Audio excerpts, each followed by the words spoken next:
그리스도의 향기. 뭐 특별한 거 없잖아요. 그 사람 사는 삶의 모습을 보면은 하나님 믿는 사람이라서 그런지 몰라도 뭔가 다르긴 달라 하는 이런 느낌을 주는 것, 이러한 평가를 받는 것, 이러한 것이 우리들이 삶의 현장에서 그리스도의 향기를 나타내는 건 아닐까 하는 생각을 해봅니다. 여기 계신 분들이 다 군대 사관학교 마치고 현역생활을 마치고 우리가 예편한 후에 지금 이 모임을 갖는 거니까 적어도 다 60대 이상은 다 되셨잖아요. 우리들이 그동안 살아왔던 믿음의 시간들을 보면은 지금쯤은 사실 우리들 삶의 모습에서 그리스도의 향기가 드러나야 되는데 과연 우리들 삶의 모습에서 그리스도의 향기가 얼마나 나타나고 있는가? 쉽지가 않습니다. 그 향기는 내가 하나님 믿은 지 30년 돼서 40년 돼서 50년 돼서가 중요한 게 아니고, 그 향기는 목사라서 나타나는 거 아니고, 그 향기는 장로라서 나타나는 거 아니고, 권사라서 나타나는 것 아니다. 얼마만큼 믿음의 깊이가 있고 성화가 되어 있느냐에 따라서 다르다. 예화 하나 들겠습니다. 아마 이 예화는 많이 들어보셨을 거예요.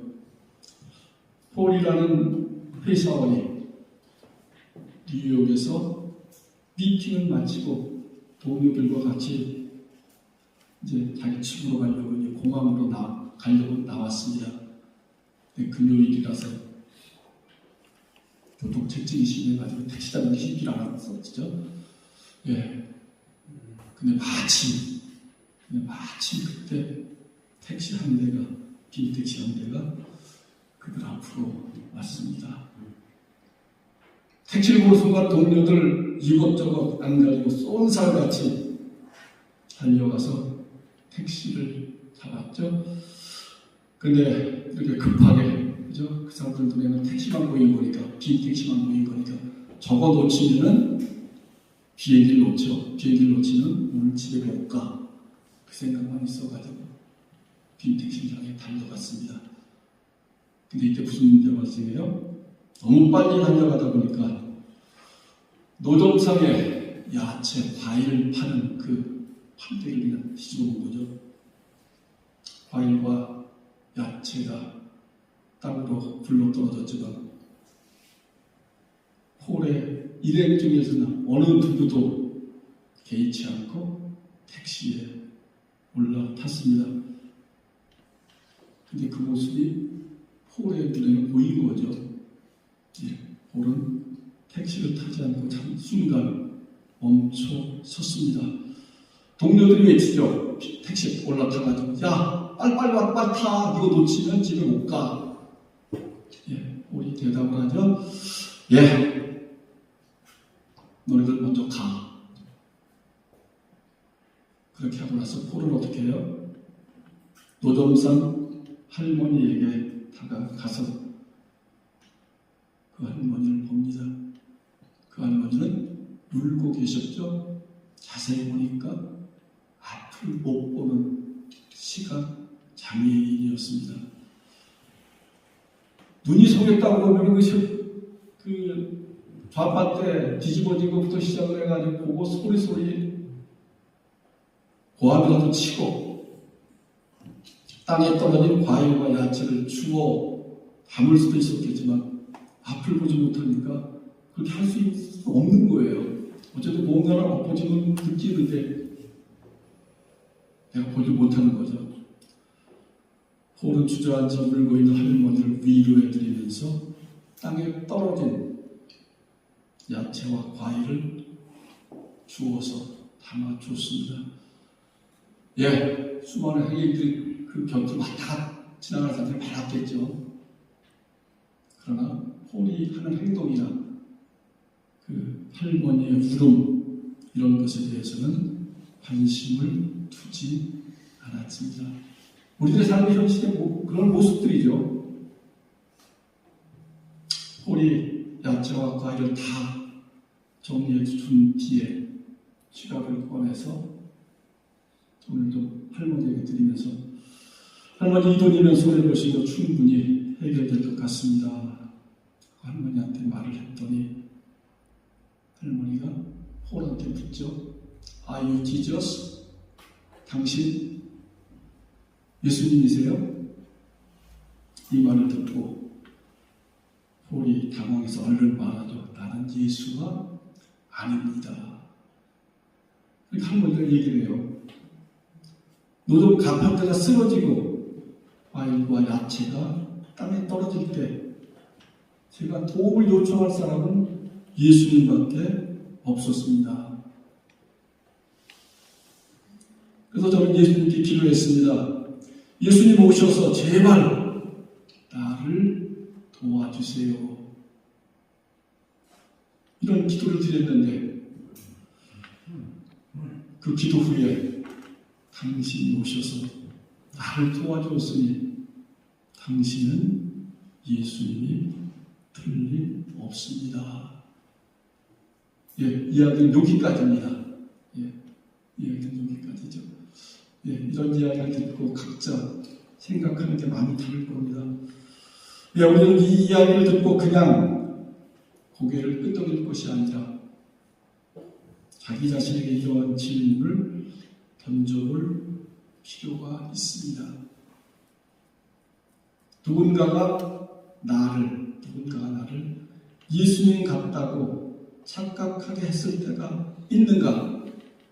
누군가가 나를 예수님 같다고 착각하게 했던 때가 있는가? 있다면 그것이 언제인가? 가슴에 손을 얹고 한 번쯤 자신에게 물어볼 필요가 있습니다. 나는 정말 작은 예수로 살고 있나? 새벽 기도부터 시작을 해서 온종일 교회 가서 봉사하고 열심히 살긴 사는데 내가 정말 작은 예수로 살고 있다. 내 삶의 방향과 목적은 올바른가? 세상을 아름답게 만드는 것은 돈도 아니고 능력도 아니고 노력도 아니다. 우리가 모두 작은 예수가 될 때만 가능하다. 나보다 다른 사람의 필요를 먼저 생각하고 기꺼이 양보할 수 있다면, 만약 내가 예수님처럼 이웃을 사랑할 수 있다면, 만일 내가 예수님처럼 나를 희생하고 누군가를 살려줄 수 있다면 분명히 나 한 사람 때문에 이 세상은 더 아름다워질 것이다. 이 말씀을 준비하면서 육사동문 기독신회를 돌아봤습니다. 여러분들이 잘 아시는 것처럼 육사동문 기독신회는 각기 신회가 모여서 만든 연합신회입니다. 연합신회에 들어와서 함께하고 있는 기들이 대부분인 반면에 극히 일부 기는 연합신회에 들어오기를 여전히 꺼리고 있는 현실이다. 그렇다면 꺼리는 이유가 뭘까? 왜 육사동문 기독신회에 들어오기를 꺼릴까? 그런 모임이라면 생도 시절에 향수도 있어야 하고 현역 시절에 향수도 있어야 하고 예비역이 된 후에 아름다운 교제도 있어야 한다. 그런데 육사동문 기독신회에 있어야 할 그러한 향수들이 없기 때문 아닐까? 아니면 그런 향수들이 오히려 모임의 걸림돌이 되고 있지는 않는가. 그러다 보니 참석하지 않는 기에 다수의 인원이 신앙적 요소보다는 선배 모임 성격 때문에 모임을 꺼리는 면이 있는 것은 아닐까. 어쨌든 우리 모임에 이런 걸림돌이 있다면 이 모임에 먼저 참석하고 있는 우리들은 그 걸림돌을 걷어내는데 노력을 해야만 한다. 그것이 임원들이 하고 네가 할 것이 아니라 나부터 돌아보고 나부터 그 걸림돌이 되고 있지는 않는지를 돌아볼 필요가 있다. 참석하지 않는 기들은 걸림돌 탓만 하지 말고 와서 함께 그 걸림돌을 걷어내면서 연합해서 그리스도의 향기를 드러내는 일에 합력했으면 좋겠다. 어쨌든 육사복음 기독신의회가 그리스도의 향기를 발산하는 아름다운 모임이 되었으면 좋겠다 하는 생각을 해봤습니다. 네, 오늘 읽은 말씀을 정리하겠습니다. 첫 번째, 사망에 이르는 냄새는 되지 말자. 내가 사망에 이르는 냄새는 되지 말자. 나로 인해서 누군가가 교회에 가고 싶은 마음이 생기다가도 내가 하는 꼬라지 보니 안 가. 이런 사람이 단 한 사람이라도 있어서는 안 된다. 그 자신의 모습을 우리가 한 번쯤 돌아볼 필요가 있다. 그렇다면 당신은 사람을 사망에 이르게 하고 쓰러지게 만드는 냄새다. 이렇게 실족하게 만들지 말자. 두 번째는 생명에 이르는 그리스도의 향기가 되자. 나 때문에 예수를 믿고 영생을 얻는다면 그것이 곧 살리는 향기다. 셋째는 나는 세상을 향한 예수님의 편지라는 것을 늘 기억하자. 내가 삶을 통해 매일 전하는 편지 내용이 어떤 내용인가를 돌아보자. 그 편지 내용이 복음인가 아니면 죄인가. 모든 사람에게서는 그것이 생명에 이르는 냄새든 사망에 이르는 냄새는 나게 되어 있습니다. 그런 냄새 없는 사람은 없는 거죠. 혹시 내게서 나는 냄새가 생명에 이르는 냄새인가 아니면 사망에 이르는 냄새인가를 생각하며 살아가는 우리들이기를 소망합니다. 기도하겠습니다. 하나님을 믿는 저희들 사람들로부터도 인정받고 하나님으로부터도 인정받는 그러한 삶을 살고 싶습니다.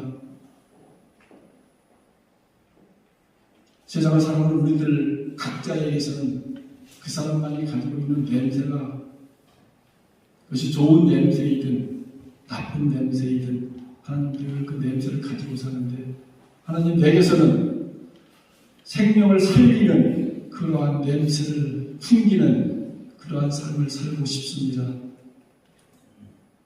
주님, 우리들에게 늘 함께 하셔서 힘들고 어려울 때 하나님만 바라보게 하시고 내게서 나는 냄새가 생명을 살리는 그러한 냄새가 나게 하여 주시옵소서. 예수님의 이름으로 기도드립니다. 아멘.